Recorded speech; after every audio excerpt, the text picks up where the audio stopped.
हिमालय की गोद में बसा उत्तराखंड प्रकृति की अमूल्य धरोहर है। इसी धरोहर में जनपद नैनीताल के लालकुआं क्षेत्र में स्थित माता अवंतिका का दरबार आस्था व भक्ति का अलौकिक संगम है। लालकुआं स्थित मां अवंतिका के दरबार के प्रति भक्तों में दिन प्रतिदिन निष्ठा बढ़ती जा रही है। मां अवंतिका देवी करुणामयी, दयामयी तथा ममता का अथाह सागर कही गई हैं। अपने भक्तों से स्नेह रखना तथा उनका सर्वत्र मंगल करना मां का परम स्वभाव है। शास्त्रकारों का कथन है, विषम परिस्थितियों के बीच जो भक्त संपूर्ण श्रद्धा, विश्वास व समर्पण की भावना से अपने आराधना के श्रद्धा पुष्प मां के चरणों में अर्पित करता है, वह कल्याण का भागी बनता है। इसलिए माता अवंतिका की आराधना, उपासना, वंदना मनुष्य के लिए कल्याणकारी बतलाई गई है। इसी शक्ति तत्व में माता के सभी रूप समाहित हैं। मां सृष्टि के कल्याण के लिए अनेकानेक लीलाओं का सृजन करती है।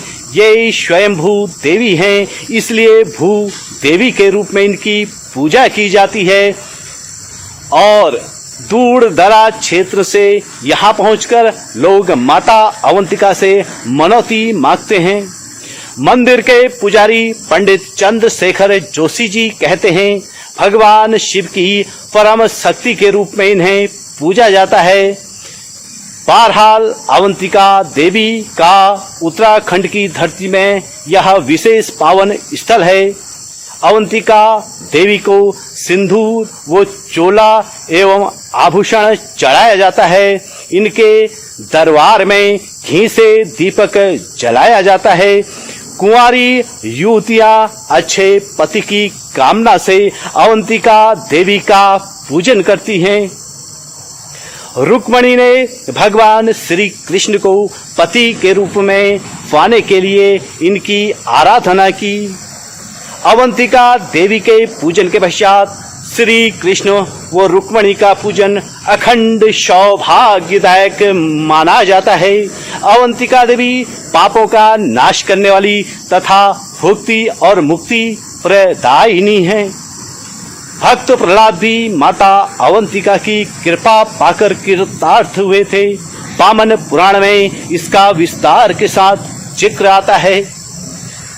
भगवान श्री कृष्ण, श्री बलराम वो सुदामा को मां अवंतिका का विशेष आशीर्वाद प्राप्त था। कहा जाता है कि भक्त सुदामा को मां अवंतिका की कृपा के प्रताप से ही योगेश्वर भगवान श्री कृष्ण ने दो लोकों की का स्वामी बनाया था। अवंतिका खंड में विस्तार से माता अवंतिका के महात्म्य का वर्णन आता है। शरीर रूपी पाप तभी तक गर्जना करते हैं। शास्त्रों का यह वाक्य है, शरीर रूपी पाप तभी तक गर्जना करते हैं जब तक मां अवंतिका का स्मरण नहीं किया जाता है। अत्र ऋषि ने इनकी घोर तपस्या से महर्षि का स्थान प्राप्त किया था। यहाँ एक विशेष बात यह भी शास्त्रों में कही गई है कि मंगल देव की उत्पत्ति भी मां अवंतिका की कृपा से ही हुई।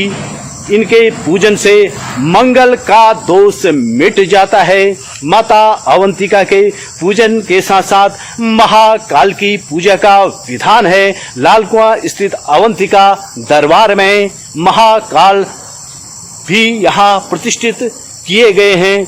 अवंतिका माता के अन्य नाम विशाला देवी, प्रतिकल्पा देवी, मां कुमुदवती, मंदनी, स्वर्ण सृणा, नंदनी, अमरावती सहित असंख्य नाम हैं। इन्हें बंगला विष्णुदेवता, विष्णु शंकर भामिनी भी कहा जाता है। कुल मिलाकर के लालकुआं स्थित अवंतिका माता का यह दरबार परम आस्था व भक्ति का अलौकिक केंद्र है। इस दरबार में गुरु गोरखनाथ जी भी विराजमान हैं। प्रभु श्री राम भक्त हनुमान जी व राधा कृष्ण की मूर्तियां भी यहाँ प्रतिष्ठित हैं। यह एक ऐसा दरबार है जहाँ शनिदेव भी शनि पंगु मदांध भांग खाने में तत्पर, राहु केतु सही क्रय ग्रह आदि अनेक नामों से सुशोभित शनि देव का दरबार भी यहाँ पर स्थित है। गोगा जी महाराज यहाँ पर विराजमान हैं। क्षेत्रपाल के रूप में लोग यहाँ पर क्षेत्रपाल की पूजा करके अपने आराधना के श्रद्धा पुष्प क्षेत्रपाल जी को अर्पित करके मनोतियां मांगा करते हैं। इसके अलावा उत्तराखंड की प्रसिद्ध न्यायकारी देवी, जिनका की बड़ा ही सुंदर मनोहारी वर्णन स्कंद पुराण के मानस खंड में मिलता है, माता कोटगाड़ी का दरबार भी इस पावन स्थल पर लोक कल्याण के लिए भक्तों ने स्थापित किया है। कुल मिलाकर के लाल कुआं की धरती में स्थित माता अवंतिका का यह दरबार आस्था व भक्ति का अलौकिक संगम है। कोरोना वायरस के संक्रमण के इस दौर में मंदिर के कपाट बहरहाल बंद किए हुए हैं। स्थानीय पुजारी पंडित चंद्रशेखर जोशी लोक मंगल की कामना को लेकर पूरे विधि व विधान के साथ प्रातःकाल और सायंकाल के समय में मंदिर में पूजन अर्चन कर समस्त क्षेत्र की समृद्धि की कामना करते हैं। आप भी जहां हैं, मंदिर के कपाट खुलने तक वहीं अपने अपने घरों से माता अवंतिका के प्रति अपने आराधना के श्रद्धा पुष्प जगत के कल्याण के लिए अर्पित करें। माता अवंतिका आप सभी का मंगल करे। जय मां।